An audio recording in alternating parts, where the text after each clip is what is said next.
ചോസൻ്റെ ഇന്നത്തെ എപ്പിസോഡിലേക്ക് എല്ലാ പ്രേക്ഷകർക്കും ഹൃദ്യമായ സ്വാഗതം.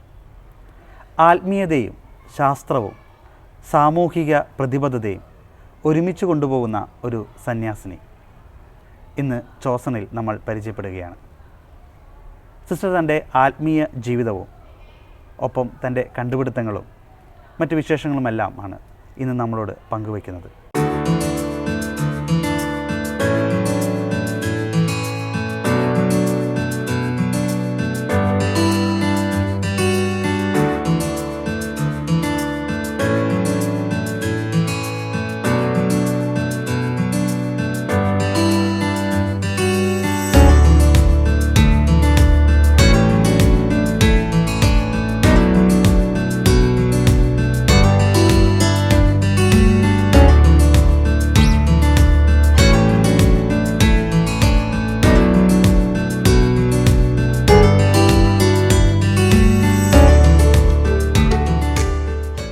ചങ്ങനാശ്ശേരി സെൻറ് ആൻസ് ഹൈസ്കൂളിലെ ബയോളജി അധ്യാപികയായ സിസ്റ്റർ ദീപ്തി മരിയ FCCയെ ചോസൻ്റെ ഇന്നത്തെ എപ്പിസോഡിലേക്ക് നമുക്ക് സ്വാഗതം ചെയ്യാം.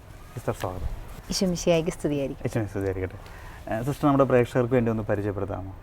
ഞാൻ sister Deepthi Maria FCC Franciscan Clarist കോൺഗ്രിഗേഷനിലെ ചങ്ങനാശ്ശേരി പ്രോവിൻസിലെ അംഗമാണ്. ഞാൻ ഇവിടെ ഞങ്ങളുടെ ചങ്ങനാശ്ശേരി സെൻറ് ആൻസ് ഗേൾസ് ഹൈസ്കൂളിലെ ബയോളജി അധ്യാപികയായിട്ട് ശുശ്രൂഷ ചെയ്യുന്നു. ഒപ്പം സിസ്റ്റർ ഒരു സയൻറ്റിസ്റ്റ് അല്ലേ? ഒരു ആഗ്രഹം കൂടി ഉണ്ട് മനസ്സിലല്ലേ? സന്യാസവും സയൻറ്റിസ്റ്റിൻ്റെ ഒരു ആഗ്രഹം കൂടി ഒരുമിച്ച് കൊണ്ടുപോവുകയാണ്. അതെ, കുഞ്ഞുനാൾ മുതലേ എനിക്ക് പഠിക്കാൻ വളരെ താല്പര്യമായിരുന്നു. ഞാൻ പഠനത്തിലും വായനയിലുമൊക്കെ വളരെ താല്പര്യത്തോടുകൂടി മുഴുകുമായിരുന്നു. അപ്പം അതിൽ നിന്ന് തന്നെ ഒരു സയൻസിനോട് ഒരു വലിയൊരു ആഭിമുഖ്യം ഉള്ളിലുണ്ട്. അപ്പം സയൻസ് സംബന്ധമായ കാര്യങ്ങളിൽ പഠിച്ചറിയാനും കൂടുതൽ അന്വേഷിച്ച് മനസ്സിലാക്കാനും ഇതുപോലെയുള്ള പ്രോജക്ട്സും കോമ്പറ്റീഷനിലൊക്കെ പങ്കെടുക്കാനുള്ളൊരു വലിയൊരു ആഗ്രഹവും പരിശ്രമവും എൻ്റെ ഭാഗത്തുനിന്ന് എപ്പോഴും ഉണ്ട്. സിസ്റ്ററിൻ്റെ വീട്ടിലാരൊക്കെയാണുള്ളത്? എൻ്റെ വീട്ടിൽ പപ്പായും മമ്മിയും ഒരു ആങ്ങളെയും ഒരു അനിയത്തിയാണ് ഉള്ളത്. ഞങ്ങൾ 3 മക്കളാണ്. എങ്ങനെയായിരുന്നു ഈ ഒരു സന്യാസത്തിലേക്കുള്ള വഴി ചെറുപ്പം മുതൽ? സന്യാസത്തിലേക്കുള്ള വഴി എനിക്ക് കുഞ്ഞുനാൾ മുതലേ ഒരു ആഗ്രഹം ഉണ്ടായിരുന്നു. പ്രത്യേകിച്ച് എനിക്ക് അതികുർബാന സ്വീകരണത്തിൻ്റെ ഒരു അവസരത്തിലാണ് ഇങ്ങനെ ഒരു ആഗ്രഹം കുഞ്ഞു മനസ്സിലേക്ക് ഈശോ ഒന്ന് മുട്ടിട്ട് തന്നത്. അപ്പോൾ അത് അതിനോടൊപ്പം അന്ന് ആഗ്രഹം വരാൻ എന്തെങ്കിലും കാരണം ഉണ്ടായിരുന്നു? അന്ന് ആഗ്രഹം വരാൻ കാരണം എൻ്റെ അമ്മ എനിക്ക് 6 വയസ്സുള്ളപ്പം മമ്മി മരിച്ചു പോയതാണ്. മമ്മിക്ക് ക്യാൻസറായിരുന്നു. അപ്പോൾ പിന്നെ ഇപ്പോൾ 12ാമത് വിവാഹം കഴിച്ച മമ്മിയാണ് ഇപ്പോൾ എൻ്റെ കൂടെ ഉള്ളത്. അപ്പോൾ ആ അതികുർബാന സ്വീകരണത്തിൻ്റെ സമയത്ത് നമ്മൾ ആ എന്തോ ഒരു പ്രത്യേകമായൊരു ഈശോയുടെ ഒരു സ്നേഹ സ്പർശം എൻ്റെ മനസ്സിൽ കിട്ടി. അന്ന് എനിക്കൊരു ചിന്ത വന്നതാണിത്, എനിക്ക് ഈശോയുടെ കൂടെ ജീവിക്കണം എന്നുള്ള ഒരു ആഗ്രഹം, അങ്ങനെ ഒരു ശുശ്രൂഷയുടെ ജീവിതം തിരഞ്ഞെടുക്കണം എന്നുള്ളത്. അത് ഞാനങ്ങ് തിരഞ്ഞെടുത്തു. അല്ലാതെ ഇപ്പോൾ ചിലപ്പോൾ കാറ്റഗിസം ടീച്ചേഴ്സോ അല്ലെങ്കിൽ അങ്ങനെ ആ ഒരു സമയത്ത് നമുക്ക് ആരും പറഞ്ഞു തരാനുണ്ടാവില്ലല്ലോ സന്യാസവും അതിൻ്റെ ജീവിതത്തിൻ്റെ പ്രത്യേകതകളെ. ഞാൻ പഠിച്ചത് സ്കൂളിൽ FCC സിസ്റ്റേഴ്സിൻ്റെ ഭരണങ്ങാനം പ്രോവിൻസിലെ കോൺവെൻറ്റുള്ള സ്കൂളിലായിരുന്നു. എന്നെ ഒരുപാട് സിസ്റ്റർമാർ പഠിപ്പിച്ചിട്ടുണ്ട്. അപ്പോൾ അവരുടെ ഒരുപാട് സ്നേഹവും പിന്തുണയും അവരുടെ ഭാഗത്തുനിന്ന് കിട്ടിയിട്ടുണ്ട്.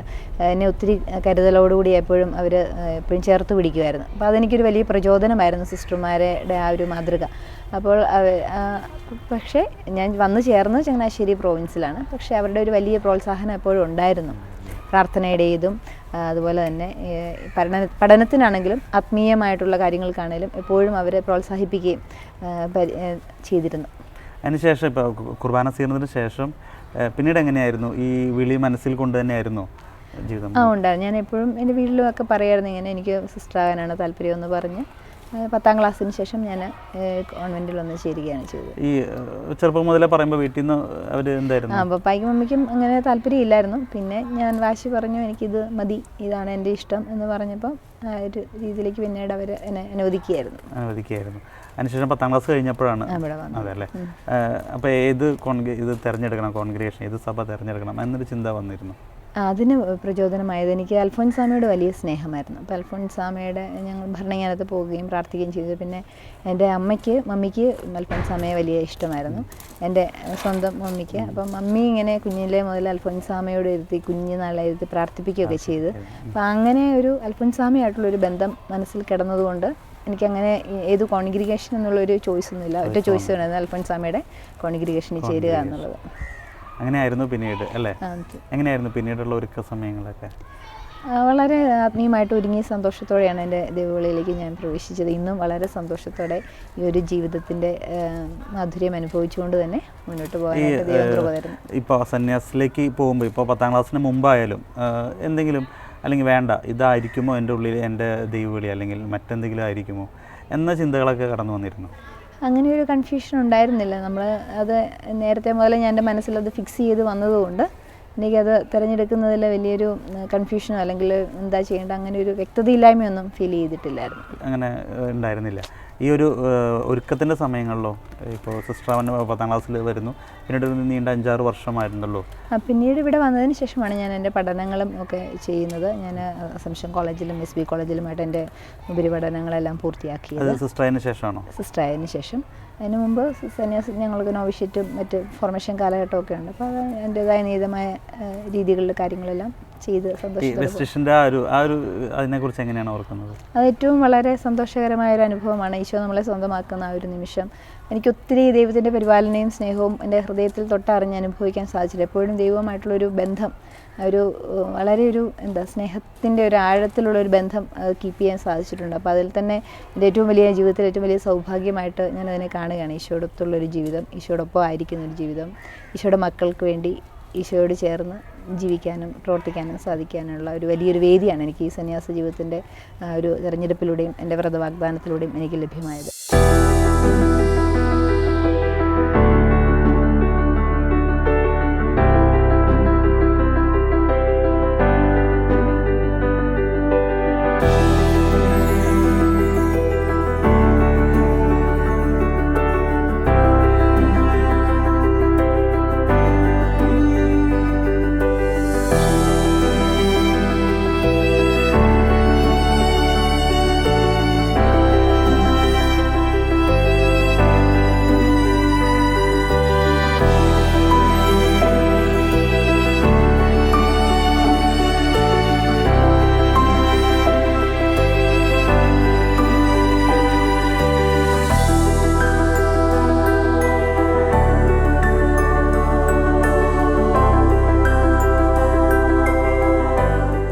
സിസ്റ്റർ പിന്നീട് എങ്ങനെയായിരുന്നു ഒരു ബയോളജി അധ്യാപികയായിട്ട് മാറണമെന്നൊരാഗ്രഹം വന്നതും? ബയോളജി എനിക്ക് കൊച്ചുനാൾ സ്കൂൾ കാലഘട്ടം മുതലേ ബയോളജി എൻ്റെ ഒരു ഇൻട്രസ്റ്റിംഗ് ആയിട്ടുള്ളൊരു വിഷയമായിരുന്നു. കാരണം നമ്മുടെ ജീവിതത്തോട് ഏറ്റവും അടുത്ത് നിൽക്കുന്ന ഒരു വിഷയമാണല്ലോ. നമ്മുടെ മനുഷ്യ ശരീര സംബന്ധമായിട്ടും പരിസ്ഥിതിയുമായിട്ടും പ്രകൃതിയുമായിട്ടും ഒക്കെ ലയിച്ചു ചേരുന്ന ഒരു വിഷയമായതുകൊണ്ട് ഞാനത് തിരഞ്ഞെടുത്തത്. പിന്നെ എന്നെ സ്കൂളിൽ പഠിപ്പിച്ച ബയോളജി അധ്യാപിക എനിക്കെപ്പോഴും ഒരു വലിയൊരു പ്രചോദനമായിരുന്നു ഈ ബയോളജി വിഷയം പഠിക്കാനായിട്ട്. അന്ന് ടീച്ചർ ഒത്തിരി പ്രോത്സാഹിപ്പിച്ചിരുന്നു. അപ്പം ഫുൾ മാർക്ക് ബയോളജിക്ക് അന്ന് തന്നെ സ്കോർ ചെയ്യുമായിരുന്നു. അപ്പോൾ അതുകൊണ്ട് തന്നെ ഒരു ബയോളജി അധ്യാപിക ആകുക എന്നുള്ളൊരു തീരുമാനത്തേക്ക് എത്തിച്ചേരാനായിട്ട് എനിക്ക് സാധിച്ചു. അതിനുശേഷം ഇപ്പോൾ ഒരു സയൻറ്റിസ്റ്റ് എന്ന രീതിയിലേക്കൊരു പോയിക്കൊണ്ടിരിക്കുകയാണ് പലപ്പോഴും. എങ്ങനെയാണ് അതിനകത്തേക്കും കൂടി വന്നത്? സയൻറ്റിസ്റ്റ് എന്ന് പറയുന്നത് ഒത്തിരിയും ഇനി യാത്ര ചെയ്ത് എത്തിച്ചേരേണ്ട ഒരു തലമാണ്. ഞാൻ എങ്ങും ആയിട്ടൊന്നുമില്ല. പക്ഷേ ഉള്ളിലൊരു ആഗ്രഹമുണ്ട്, സയൻസിനോടുള്ളൊരു താല്പര്യം. സയൻസും നമ്മുടെ സന്യാസവും എല്ലാം ഒന്നിച്ചു കൊണ്ടുപോകേണ്ട ഒരു യാഥാർത്ഥ്യമായിട്ടാണ് ഞാൻ എൻ്റെ മനസ്സിലിത് ഫീൽ ചെയ്യുക. അപ്പോൾ അതിലേക്കൊരു ജേർണിയുടെ ഭാഗമാണ് ഇതൊക്കെ, ഈ പഠനവും മറ്റ് കണ്ടെത്തലുകളിലേക്കൊക്കെ മുന്നോട്ട് കൊണ്ടുപോകുന്നത്. അങ്ങനെയാണ് ഇപ്പോൾ ഒരു റോബോട്ടിക് അല്ലേ, ഒരു ഫിഷ് മത്സ്യത്തിലേക്ക് എത്തിയത്. അങ്ങനെ ഒരു ആശയം ഡെവലപ്പ് ചെയ്തെടുക്കാനായിട്ട് ഈ ഒരു അന്വേഷണത്വരെ നമ്മുടെ ഉള്ളിൽ കിടക്കുന്നത് കൊണ്ട് എന്താണ് ഒരു പരിഹാരം എന്നുള്ള ഒരു ആലോചനയിൽ നിന്നാണ് ഇങ്ങനൊരു സൊല്യൂഷനിലേക്ക് ഉണ്ട് എന്നുള്ളൊരു പ്രപ്പോസലിലേക്ക് എനിക്ക് എത്തിച്ചേരാൻ. ഇതിന് ഇപ്പോൾ സിസ്റ്റർ ഒരു സന്യാസിനിയാണ്. അപ്പോൾ അതിൻ്റേതായ കുറച്ച് ചട്ടക്കൂടുകളിലൊക്കെ ഉണ്ട്. അപ്പോൾ അതിൻ്റെ ഇടയ്ക്ക് എങ്ങനെയാണ് ഈ റിസർച്ചും കാര്യങ്ങളൊക്കെ ആയിട്ട് മുന്നോട്ട് പോകാൻ പറ്റിയത്? സന്യാസ ജീവിതം ഏറ്റവും മധുരപൂർണ്ണമായ ഒരു അനുഭവമാണ്. നമുക്ക് നമ്മുടേതായ പ്രാർത്ഥനയുടെ വേളകളുണ്ട്, സന്യാസത്തിൻ്റെ അനുഷ്ഠാനങ്ങളുടെ കുറേയേറെ സമയങ്ങളുണ്ട്.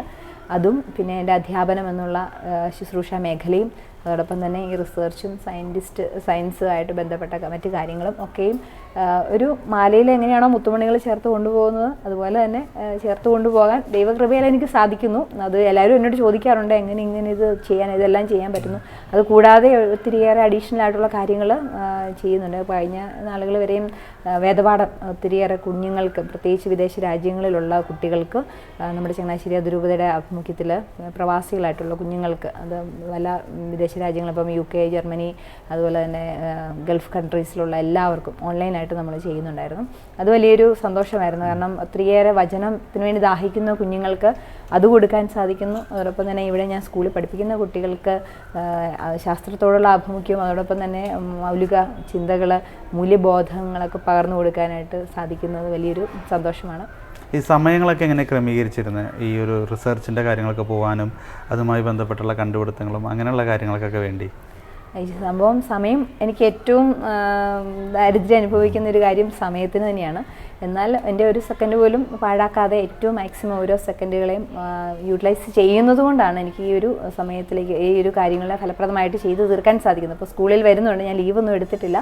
സ്കൂളിലെ എൻ്റെ ശുശ്രൂഷകളിൽ ചെയ്ത് പോകുന്നതോടൊപ്പം തന്നെ സന്യാസത്തിൻ്റെതായ ശുശ്രൂഷകളും ചെയ്ത് ഇതിനുള്ള സമയം ഞാൻ കണ്ടെത്തുന്നുണ്ട്. ഇടവേളകൾ ഒന്നും എനിക്ക് അങ്ങനെ ലെഷർ ടൈം ആയിട്ടൊന്നും എടുക്കാനില്ല. എൻ്റെ ലെഷർ ടൈമുകൾ സയൻസിലേക്കാണ് ഞാൻ കാഴ്ചവെക്കുന്നത്. ഈ റിസർച്ച് നടത്താനും അല്ലെങ്കിൽ ഇങ്ങനെ ഒരു സയൻറ്റിസ്റ്റ് എന്ന വഴിയിലേക്ക് അധികം സന്യസ്തർ അധികം തിരിഞ്ഞിട്ടില്ലല്ലോ അല്ലേ?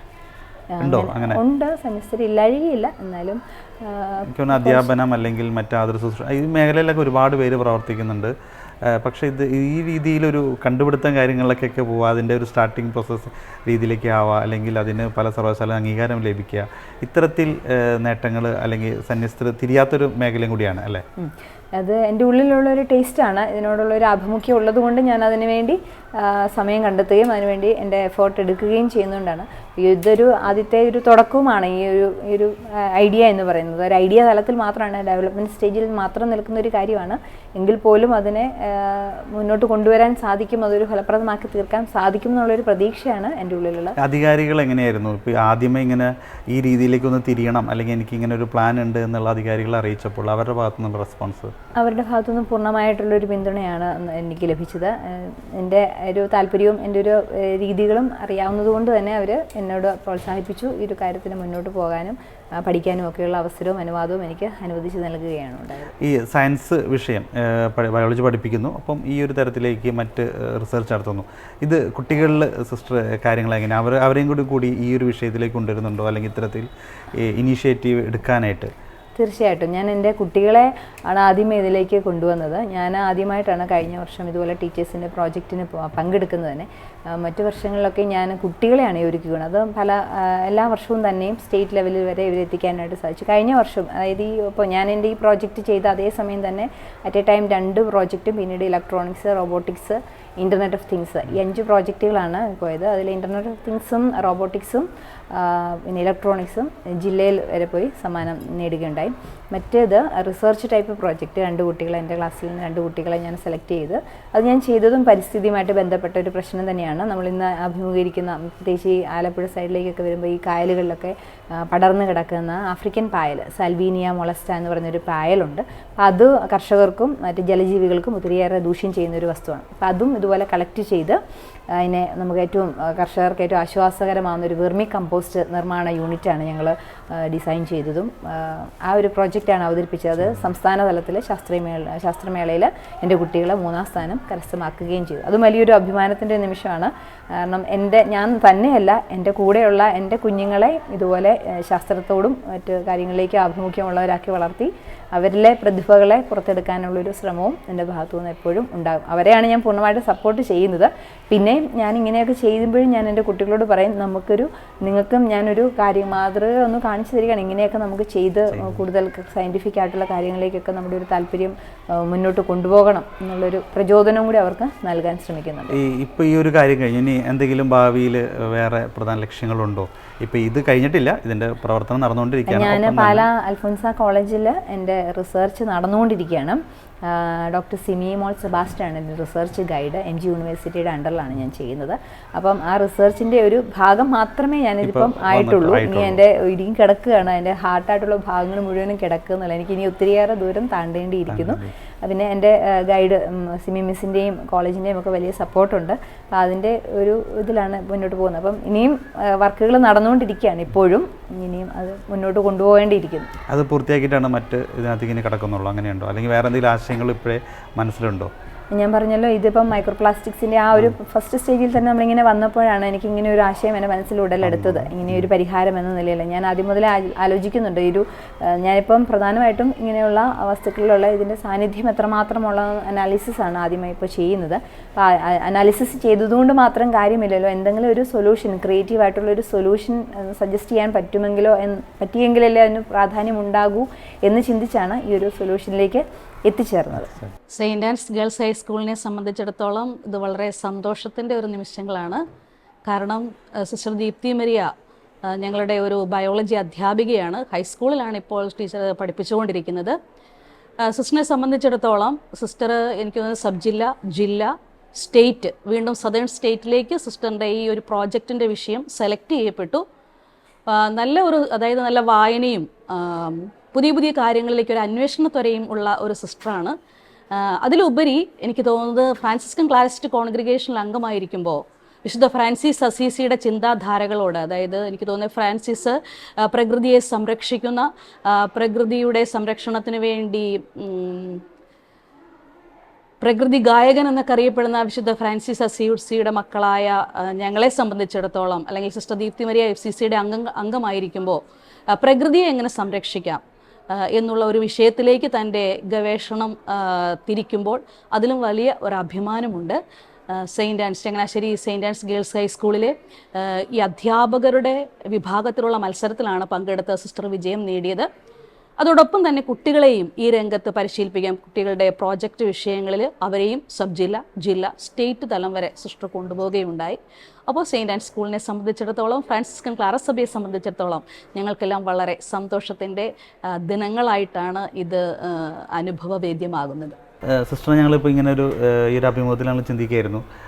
ഒരുപാട് നമ്മൾ പല സിസ്റ്റേഴ്സ്, സന്യാസരായാലും വൈദികരായാലും ഇന്ന് വ്യത്യസ്തമായ ദൈവവിളികൾ ഒരുപാട് വരുന്നുണ്ട്. പ്രത്യേകിച്ച് ലൈറ്റ് വൊക്കേഷൻസ്, പല ജോലി നിന്ന് ചിലപ്പോൾ ഡോക്ടർമാർ, എൻജിനീയർമാർ, അങ്ങനെ വ്യത്യസ്തമായ മേഖലയിൽ നിന്ന് ഒരുപാട് പേര് സന്യാസത്തിലേക്കും വൈദിക ജീവിതത്തിലേക്കൊക്കെ വരുന്നുണ്ട്. അപ്പോൾ ഞാനിപ്പോൾ ഇരിക്കുമ്പോൾ ഞാൻ ആദ്യമായിട്ട് ഒരു സയൻറ്റിസ്റ്റ് ആകാൻ പോകുന്ന, അല്ലെങ്കിൽ ആ ഒരു വഴിയിലൂടെ യാത്ര ചെയ്യുന്ന ഒരു സിസ്റ്ററിനെ ഞാനിങ്ങനെ അഭിമുഖം ചെയ്യാണ്. അപ്പോൾ ഇത് കാണുമ്പോൾ നമ്മുടെ പല യുവജനങ്ങൾക്ക് ഇന്ന് പലപ്പോഴും പല രീതിയിലും ഈ സന്യാസത്തെക്കുറിച്ച് പറയുന്നതുണ്ട്. പുറമെ സന്യാസത്തിലേക്ക് വന്നാൽ എല്ലാം അവസരങ്ങൾ നഷ്ടപ്പെടുകയാണ്, അല്ലെങ്കിൽ ഒന്നുമില്ലാതെ ഇപ്പോഴും എല്ലാം മനസ്സിലാക്കിയിട്ട് പോലും ജനങ്ങൾ വീണ്ടും പറയുന്നു ഒരു 4 ചുമരിൽ തഴച്ചിടുന്ന ഒരു ജീവിതമാണെന്നൊക്കെ രീതിയിലൊക്കെ സന്യാസത്തെ അവഹേളിക്കുന്ന രീതിയിലൊക്കെ നമ്മൾ കാണുന്നുണ്ട്. അപ്പോൾ അങ്ങനെ ഉള്ളവരോടൊക്കെ ഇപ്പോൾ ഈ ഒരു സിസ്റ്റർ പലപ്പോഴും യൂത്ത് അതുകൊണ്ട് പലപ്പോഴും പേടിക്കുന്നുണ്ടാവാം, സന്യാസത്തിലേക്ക് പോകാൻ ആഗ്രഹം ഉണ്ടാവാം. പക്ഷേ പലപ്പോഴും ഇത്തരത്തിൽ സമൂഹ മാധ്യമങ്ങളുടെ വരുന്ന അധിക്ഷേപങ്ങൾ കൊണ്ട് പലപ്പോഴും വരാൻ പേടിക്കുന്നുണ്ടാവും.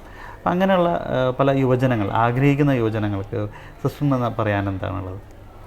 യുവജനങ്ങൾ അങ്ങനെ ആഗ്രഹിക്കുന്ന ഒരുപാട് പേരെ നമുക്കറിയാം. യുവജനങ്ങളോടും മറ്റ് എല്ലാവരോടും, പൊതുസമൂഹത്തോടും എനിക്ക് പറയാനുള്ളൊരു കാര്യം, ഇതൊരു ദൈവവിളിയാണ്. നമുക്കറിയാവുന്നതുപോലെ വിവാഹ ജീവിതം ഒരു ദൈവവിളിയാണ്, സന്യസ്ത ജീവിതം ഒരു ദൈവവിളിയാണ്, അതുപോലെ തന്നെ ഏകസ്ഥ ജീവിതങ്ങളുമുണ്ട്. ഇന്നത്തെ ഒരു തലമുറയിൽ പ്രത്യേകിച്ച് യുവാക്കന്മാരോടൊക്കെ ഞാൻ അടുത്തിടപഴകുന്നുണ്ട്, അവർക്ക് ക്ലാസ്സുകൾ എടുത്ത് കൊടുക്കാൻ പോകുന്നുണ്ട്. അവിടെയൊക്കെ ചെല്ലുമ്പോൾ അവരോട് സംസാരിക്കുമ്പോൾ അവർ പറയുന്നത് അവർക്ക് ഇനിയിപ്പോൾ സിംഗിളായിട്ടൊരു ലൈഫ്, അതാണ് ഇപ്പം ഒരു ട്രെൻഡ്. വിവാഹവും അല്ലെങ്കിൽ ഇതുപോലെയുള്ളൊരു ജീവിതം, സന്യസ്ത ജീവിതമൊന്നും അത്രമേൽ ആകർഷകമായിട്ട് തോന്നുന്നില്ല. അപ്പോൾ അങ്ങനെയുള്ളവരോട് എനിക്ക് പറയാൻ ഇപ്പം അവർ പറയുന്നത് വിവാഹ ജീവിതത്തിൻ്റെതായ കുറേയേറെ ഡ്രോബാക്സ് പറയുന്നുണ്ട്, സന്യസ്ത ജീവിതത്തിൻ്റെ കുറേ, അപ്പം ഫ്രീ ആയിട്ട് ജീവിച്ചു പോകാമല്ലോ. പക്ഷെ അതല്ല, നമ്മളെ ദൈവം ഈ ഭൂമിയിലേക്ക് അയച്ചപ്പോൾ നമ്മളെ ഓരോരുത്തരെയും കുറിച്ച് ദൈവത്തിൻ്റെ ഒരു പ്ലാനും പദ്ധതിയുണ്ട്. അത് ഏതാണോ ദൈവവിളി നമ്മളെ തിരഞ്ഞെടുക്കേണ്ടത് അത് നമ്മുടെ ഉള്ളിൽ ദൈവം തോന്നിപ്പിക്കും. എൻ്റെ ഒരു അനുഭവത്തിൽ ഞാൻ 8ാം ക്ലാസ് മുതൽ 8ാം ക്ലാസ് ആയപ്പോൾ മുതൽ ഞാൻ ഇങ്ങനെ പറയുമെങ്കിൽ എൻ്റെ മമ്മി എന്നോട് പറയായിരുന്നു, നീ തിരഞ്ഞെടുക്കേണ്ട ദൈവവിളി ഏതാണെന്ന് വെളിപ്പെടുത്തി തരണമെന്ന് എല്ലാ ദിവസവും ഈശോയോട് പ്രാർത്ഥിക്കണം. ഞാൻ അതുമുതൽ 10ാം ക്ലാസ് ഞാൻ കോൺവെൻറ്റിൽ ചേരുന്നത് വരെയുള്ള ദിവസങ്ങൾ എല്ലാ ദിവസവും മുടങ്ങാതെ ചെയ്തൊരു കാര്യമാണ്, എൻ്റെ ഈശോയെ ഞാൻ തിരഞ്ഞെടുക്കേണ്ട ദൈവവിളി ഏതാണെന്ന് എനിക്ക് വെളിപ്പെടുത്തി തരണമെന്ന്. ആ ഒരു പ്രാർത്ഥനയുടെ ഒരു ഫലമായിട്ട് എനിക്ക് എൻ്റെ ജീവിതാവസ്ഥ തിരഞ്ഞെടുക്കാനായിട്ട് യാതൊരു ബുദ്ധിമുട്ടും തോന്നിയില്ല.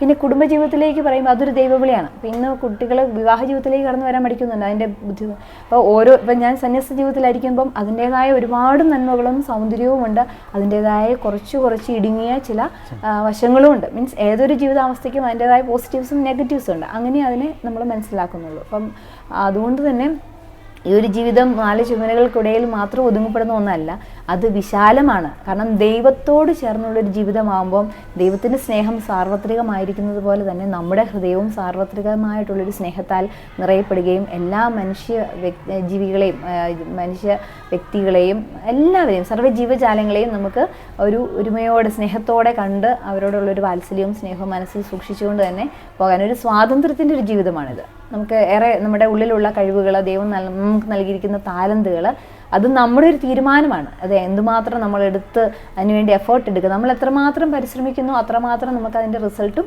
ലഭിക്കും. നമ്മളൊരു സ്റ്റെപ്പ് മുൻപോട്ട് വെക്കുമ്പം ഈശോ നമ്മുടെ കൂടെ വന്ന് നമ്മൾക്ക് വേണ്ടി ഒരു 10 സ്റ്റെപ്പ് ഈശോ കയറുകയാണ്. ആ ഒരു അനുഭവമാണ് എൻ്റെ ജീവിതത്തിൽ എനിക്ക്. ഞാൻ ഇതിന് ഓരോ കാര്യത്തിന് മുന്നിട്ട് ഇറങ്ങുമ്പോൾ ഞാൻ ഈശോയുടെ കൈ പിടിച്ചുകൊണ്ട് തന്നെയാണ് ചെയ്യുന്നത്. അപ്പോൾ അതിനാൽ തന്നെ എനിക്ക് ഒത്തിരി പ്രൊട്ടക്ഷനും, ഞാനിപ്പം പല ആവശ്യങ്ങൾക്കും പോകുമ്പോൾ നമ്മൾ ഒറ്റയ്ക്കാണ് യാത്ര ചെയ്യുന്നത്. അപ്പോഴും എൻ്റെ ഉള്ളിൽ എൻ്റെ ഈശോ എൻ്റെ കൂടെ ഉണ്ട്. അപ്പം ഞാൻ കഴിഞ്ഞ ഇടയിൽ ഈ ഹൈദരാബാദിലെ ഒരു ഇതിന് പോയപ്പോൾ ഞാൻ ഒറ്റയ്ക്കാണ് പോയത്. എൻ്റെ കൂടെ വന്നവരെല്ലാം അവർ ഗ്രൂപ്പായിട്ട് അല്ലെങ്കിൽ ഫാമിലി മെമ്പേഴ്സും ഒക്കെ ആയിട്ട് കൂട്ടുകൂടി വന്നു. പക്ഷേ എനിക്കൊരു ധൈര്യമുണ്ട്, എൻ്റെ ഈശോ എൻ്റെ കൂടെയുണ്ട്. പക്ഷേ എനിക്ക് ഒരു കുഞ്ഞു കാര്യത്തിന് പോലും ഒന്നും വിഷമിക്കേണ്ടതോ സങ്കടപ്പെടേണ്ടതോ കാര്യം വന്നില്ല. കാരണം ദൈവം എനിക്ക് വേണ്ടി എന്നെ സഹായിക്കാൻ എൻ്റെ സഹോദരങ്ങളായിട്ടുള്ള ആളുകളെ അവിടെ ക്രമപ്പെടുത്തിയിരുന്നു. ഒരിക്കലും കണ്ടിട്ടോ കേട്ടിട്ടോ ഒന്നുമില്ലാതിരുന്ന ഒത്തിരി ആളുകൾ എന്നെ സഹായിച്ചു. അപ്പം ഞാനതെൻ്റെ ഒരു ജീവിതാവസ്ഥ, ഞാൻ എൻ്റെ ഈശോയ്ക്ക് വേണ്ടി എൻ്റെ ജീവിതത്തെ കമ്മിറ്റ് ചെയ്തപ്പോൾ ഈശോ എൻ്റെ കൂടെ നിൽക്കുകയാണ്. ഞാൻ ഓരോ കാര്യത്തിന് ഇറങ്ങിപ്പോകുമ്പോൾ ഞാൻ ഒറ്റയാണെന്നൊരു ഫീൽ എനിക്ക് ഒരിക്കലും ഉണ്ടാകാത്ത വിധത്തിൽ എല്ലാ സഹായവും ചെയ്ത് ഈശോൻ്റെ കൂടെയാണ്. അപ്പം എനിക്ക് യുവതീവാക്കന്മാരോട് പറയാനുള്ളത്, നമ്മുടെ ജീവിതത്തെ ദൈവം എങ്ങനെയാണോ നമ്മളെക്കുറിച്ച് ദൈവത്തിനുള്ള സ്വപ്നവും പ്ലാനും എന്താണോ അതൊന്ന് തിരിച്ചറിയുക, അതൊന്ന് വ്യക്തമായിട്ട് അതിന് പ്രാർത്ഥന ആവശ്യമാണ്. പ്രാർത്ഥനയുടെ മൗനത്തിൻ്റെ നിമിഷങ്ങളിൽ ദൈവത്തോടുള്ള സംവാദത്തിൽ നിന്നാണ് നമ്മളത് തിരിച്ചറിയപ്പെടുക. അങ്ങനെ ഒരു തിരിച്ചറിവ് കിട്ടിക്കഴിയുമ്പോൾ അത് തിരഞ്ഞെടുക്കാനുള്ള ഒരു ആത്മധൈര്യം നമ്മൾ ഡെവലപ്പ് ചെയ്യണം. അത് പരിശുദ്ധാത്മാവാണ് നമുക്ക് നൽകുന്നത്. നമ്മളൊരു ജീവിതാവസ്ഥ തിരഞ്ഞെടുക്കാനായിട്ട് നമ്മളെ പ്രചോദിപ്പിക്കുന്നതും നമുക്ക് കരുത്ത് പകരുന്നതും പരിശുദ്ധാത്മാവാണ്. അതിൽ സഹനങ്ങളുണ്ടാകാം, ചിലപ്പോൾ നമുക്ക് ബുദ്ധിമുട്ടാകുന്ന കാര്യങ്ങളുണ്ടാകാം, അത് അതിൻ്റെ ഭാഗമാണ്. ജീവിതം എന്ന് പറയുന്നതിനകത്ത് എല്ലാ കാര്യങ്ങളും മിക്സ് ചെയ്താണല്ലോ വരുന്നത്. അപ്പോൾ ആ ഒരു ധൈര്യത്തോടുകൂടി പരിശുദ്ധാത്മാവിൻ്റെ കൃപയിൽ ആശ്രയിച്ചുകൊണ്ട് സന്യാസ ജീവിതമെങ്കിൽ സന്യസ്ത ജീവിതം, കുടുംബജീവിതമാണെങ്കിൽ അത് ഓരോ ജീവിതത്തിലും ദൈവം എന്താണോ നമുക്ക് വേണ്ടി വിഭാവനം ചെയ്തിരിക്കുന്നത് അത് ഏറ്റെടുക്കാനുള്ളൊരു മനസ്സുണ്ടാവണം. അവിടെ മാത്രമേ നമ്മുടെ ജീവിതത്തിൻ്റെ അർത്ഥം പൂർണ്ണമാവുകയുള്ളൂ. അല്ലാതെ ഇതൊരു തളയ്ക്കപ്പെട്ട ഒരു ജീവിതമാണോ എന്നോ അല്ലെങ്കിൽ ഇവിടെ സ്വാതന്ത്ര്യമില്ലെന്നോ എന്നോ അല്ല അർത്ഥമാക്കുന്നത്.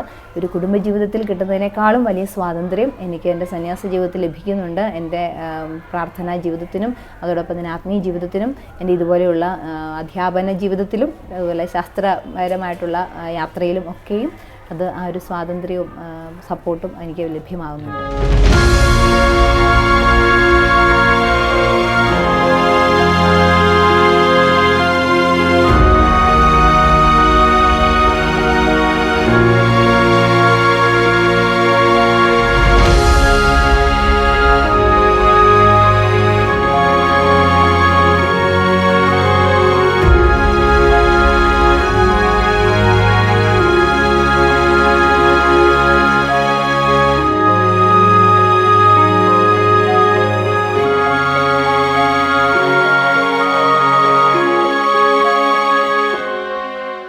സിസ്റ്റർ, ഈ പ്രകൃതിയോടുള്ള സ്നേഹം അതെങ്ങനെയാണ് വന്നിട്ട്? പ്രകൃതിയോടുള്ള സ്നേഹം എനിക്ക് പ്രകൃതി നമുക്ക് ഇത്രയും മനോഹരമായൊരു ലോകം ദൈവം നമുക്ക് സമ്മാനിച്ചൊരു ദേവാലയമാണ് നമ്മുടെ ഈ പ്രകൃതി എന്ന് പറയുന്നത്. എല്ലാ നമ്മളെ ഫ്രാൻസിസ് അസീസി പറയും ഓരോ പുല്ലിലും പൂവിലും തൂണിലും തുരുമ്പിലും ദൈവത്തിൻ്റെ സാന്നിധ്യമുണ്ടെന്ന്. അപ്പോൾ ആ ഒരു പ്രകൃതിയെ നമുക്ക് എൻ്റെ ഒരു തലമുറയിൽപ്പെട്ടവർക്ക് അതിൻ്റെ ഒരു ഭംഗിയോടുകൂടി അതിൻ്റെ എല്ലാം ശുദ്ധതയോടുകൂടി അനുഭവിച്ചറിയാൻ സാധിച്ചു. അപ്പോൾ അതിന് നമ്മൾ അടുത്തൊരു തലമുറയ്ക്ക് വേണ്ടി അതിനെ കാത്തു സൂക്ഷിക്കുക എന്നുള്ളൊരു ചിന്ത എൻ്റെ മനസ്സിൽ കിടക്കുന്നത് കൊണ്ട് തന്നെ പ്രകൃതിയോട് എനിക്ക് സ്നേഹമാണ്. അപ്പം അതിനെ ഒരു തരത്തിലും മലിനമാക്കാതിരിക്കാനുള്ളൊരു ആഗ്രഹം മനസ്സിലുണ്ട്. അപ്പോൾ ഞാൻ പ്രകൃതിയിലെ ഓരോ സീനറികളും ഒത്തിരിയേറെ ആസ്വദിക്കുന്ന യാത്രകൾ പോകുമ്പോഴൊക്കെ ഒത്തിരിയേറെ ഇഷ്ടപ്പെടുന്ന ഒരു വ്യക്തിയാണ്. അപ്പോൾ അതെല്ലാം ഈ മനോഹാരിതയെ തന്നെ എപ്പോഴും തുടരണമെന്ന് ആഗ്രഹിക്കുന്നതുകൊണ്ടാണ് ഈ ഒരു ടോപ്പിക്കിലേക്ക് പോലും ഞാൻ കടന്നു വരാനായിട്ട് ഇടയായത്. ഈ ഫ്രാൻസിസ് അസീസി ആയാലും ഈ പ്രകൃതിയെ സ്നേഹിച്ചുകൊണ്ട് അല്ലേ ഒരു പ്രാർത്ഥന അല്ലേ, അങ്ങനെ ഇതല്ലേ പ്രകൃതിയെ സ്നേഹിച്ചുകൊണ്ട് തന്നെയുള്ള ഫ്രാൻസിസ് അസീസിയുടെ ഒരു വലിയൊരു പ്രാർത്ഥനയുണ്ട്, സൂര്യകീർത്തനം എന്ന് പറയുന്നത്. പ്രകൃതിയിലെ ഓരോന്നിനെയും പുല്ലിനെയും പൂവിനെയും സൂര്യനെയും ചന്ദ്രനെയും ജലത്തെ അഗ്നിയെ വായുവിനെ ഇങ്ങനെയെല്ലാം സഹോദരങ്ങളായിട്ട് കണ്ടുകൊണ്ട് ഒരു വലിയൊരു കൺസെപ്റ്റാണത്. ഓരോ പ്രപഞ്ചത്തിലെ ഓരോ ചരാചരങ്ങളെയും സ്വന്തം സഹോദരനെ സഹോദരിയായിട്ട് കണ്ടുകൊണ്ട് ബ്രദർ മൂൺ സിസ്റ്റർ സൺ അങ്ങനെ ഒരു സൂര്യനെയും ചന്ദ്രനെയൊക്കെ സഹോദരന്മാരായിട്ട് കണ്ട് അത്രയും വലിയൊരു ആത്മീയ ബോധമുള്ളൊരു മനുഷ്യനെ, വിശുദ്ധനെ അനുഗമിക്കുന്ന ഒരു വ്യക്തിയാണ്. അപ്പോൾ ആ ഒരു ചിന്ത എൻ്റെ ഹൃദയത്തിലുണ്ട്. അതാണ് ഈ പരിസ്ഥിതി സംരക്ഷണത്തിൻ്റെ ഒരു മേഖലയിലേക്ക് എൻ്റെ അന്വേഷണങ്ങളെയും ഞാൻ വ്യാപിപ്പിക്കാനിടയാക്കിയത്. എനിക്ക് തോന്നുന്നത് ഇപ്പോൾ ഈ വർഷം നമ്മൾ ഫ്രാൻസിസ് അസീസിയുടെ വർഷമായിട്ട് നമ്മൾ സഭ പ്രത്യേകം ആചരിക്കുന്ന ഒരു സമയം കൂടിയാണ്. അപ്പോൾ അതുകൊണ്ട് തന്നെ നമ്മൾ പ്രകൃതിയെ സ്നേഹിച്ച് മുന്നോട്ട് കൊണ്ടുവരാൻ ആവശ്യം കൂടി സഭയിലുണ്ട് അല്ലേ? അപ്പം പരിസ്ഥിതിയെ സ്നേഹിച്ച ഒരു ഫ്രാൻസിസ് അസീസിയോടുള്ള ഒരു നമ്മുടെ ഒരു സ്നേഹത്തിൻ്റെയും വണക്കത്തിൻ്റെയൊക്കെ സൂചകമായിട്ട് നമ്മുടെ ഇടയിൽ നിന്ന് തന്നെ, സഭയിൽ നിന്ന് തന്നെ ഇങ്ങനെയൊക്കെയുള്ള പരിസ്ഥിതി സംരക്ഷണത്തിന് വേണ്ടിയും ഇതുപോലെ പ്ലാസ്റ്റിക് മാലിന്യ നിർമ്മാർജ്ജനത്തിന് വേണ്ടിയൊക്കെ ഉള്ളൊരു തുടക്കം ഉണ്ടാവട്ടെ എന്ന് ആശംസിക്കുകയാണ്. അപ്പോൾ അതിന് എൻ്റെ ഒരു ചെറിയൊരു സ്പാർക്ക്, അതിൽ ഒരു തീയായിട്ട് കത്തിപ്പടരട്ടെ എന്നുള്ളൊരു കുഞ്ഞ് ആഗ്രഹം മനസ്സിൽ സൂക്ഷിച്ചുകൊണ്ട്. ഓക്കെ, സിസ്റ്ററിൻ്റെ ഈ ഒരു ആഗ്രഹം അത് ലോകം മുഴുവൻ കത്തിപ്പടരട്ടെ, അല്ല ഓരോരുത്തരും ഏറ്റെടുക്കട്ടെ. ഇപ്പോൾ ഓരോരുത്തരും ഈ ഒരു ചിന്ത അല്ലെങ്കിൽ ഇത് അവരൊരു ഉത്തരവാദിത്തമായിട്ട് അത് ഏറ്റെടുക്കട്ടെ എന്ന് നമുക്ക്, കാരണം അല്ലെങ്കിൽ നാളെ നമുക്ക് തന്നെയാണ് അത് വിപത്തായിട്ട് ഒരു ബൂമറാങ് പോലെയാണ് നമ്മളിലേക്ക് തന്നെ അത് തിരിച്ചെത്തുകയാണ്, അല്ലെങ്കിൽ നമ്മുടെ അടുത്ത തലമുറയിലേക്ക് തന്നെ അത് എത്തുമെന്നതാണ്.